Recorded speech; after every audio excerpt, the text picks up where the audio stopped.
नमस्कार दोस्तों, आज की कहानी है सबसे बड़ा दुश्मन कौन।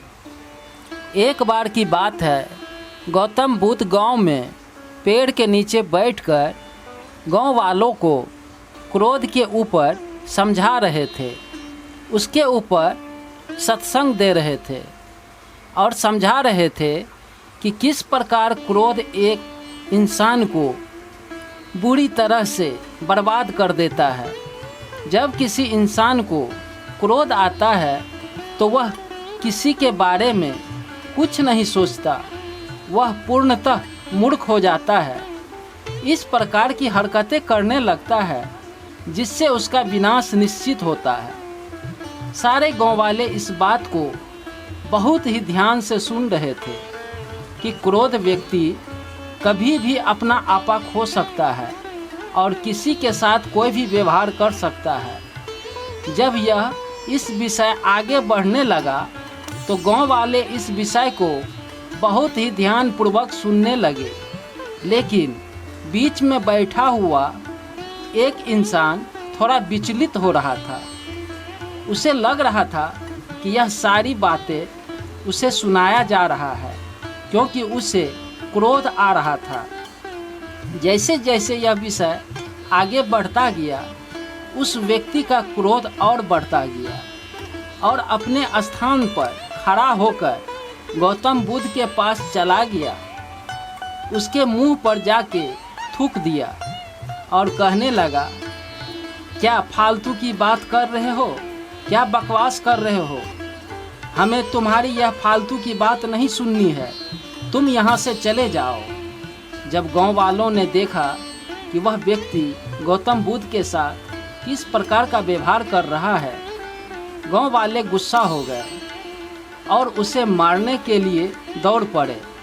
लेकिन गौतम बुद्ध अभी भी शांत थे और उसी मनोभाव में थे जिस प्रकार पहले वह सत्संग दे रहे थे। बुद्ध ने उस व्यक्ति को रोका और कहा, नहीं, इस व्यक्ति को कुछ मत कहिए, इस व्यक्ति की कोई गलती नहीं है। इस व्यक्ति को क्रोध आ रहा है और क्रोध में ऐसा होना निश्चित है, इसे इसकी कोई गलती नहीं है। सभी गांव वाले आश्चर्यचकित हो गए कि गौतम बुद्ध के साथ इस तरह व्यक्ति ने इतना कुछ किया, लेकिन गौतम बुद्ध अभी भी शांत है और उस व्यक्ति के खिलाफ कोई भी बात नहीं सुन रहे हैं। थोड़ी देर के बाद वह व्यक्ति वहाँ से चला गया और सारे लोग अपने क्रियाकलाप में लग गए। रात में जब वह व्यक्ति सोया तब उसने अपनी गलती का एहसास हुआ। सुबह उठकर वह जल्दी से गौतम बुद्ध के पास पहुंचा और उनके पैरों में गिरकर रोने लगा। कहने लगा कि मुझसे बहुत बड़ी गलती हो गई, मुझे माफ़ कर दीजिए। मैंने आपको कल बहुत ही अपशब्द कहे, बहुत ही बुरा व्यवहार किया और इसके लिए आप जो सज़ा मुझे देना चाहते हैं वो दे।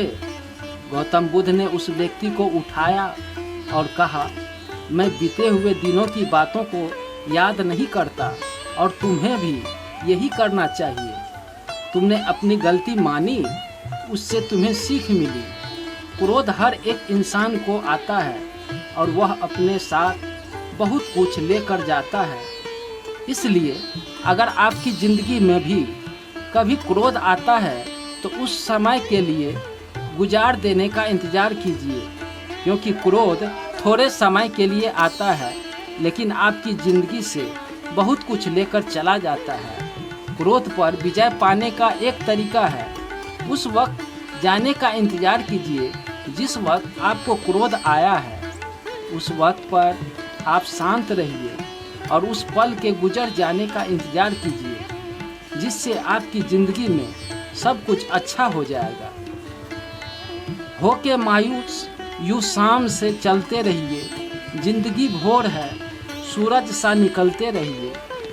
एक ही पाँव पे ठहरोगे तो थक जाओगे, धीरे धीरे ही सही राह पर चलते रहो। कहानी पसंद आई हो, एक लाइक, सब्सक्राइब और शेयर ज़रूर कर दे। धन्यवाद।